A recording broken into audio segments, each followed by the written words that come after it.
Hello, Daniel Hinojosa here. Please join me for our upcoming virtual training on test-driven development.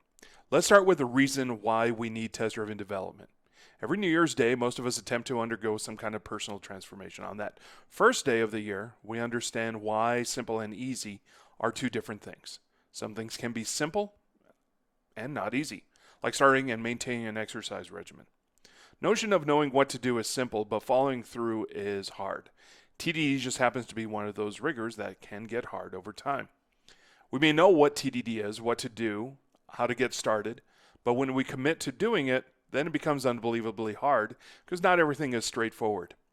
If you have a tightly coupled object and a method, how do we get around that? If we have a static method nested in some kind of instance method and it's precluding us from doing a test, how do we get around that? Our goals include exhibiting and discussing a lot of these issues that hurt us. We reinvest our time knowing and understand TDD basics, testing, focusing, and refactoring.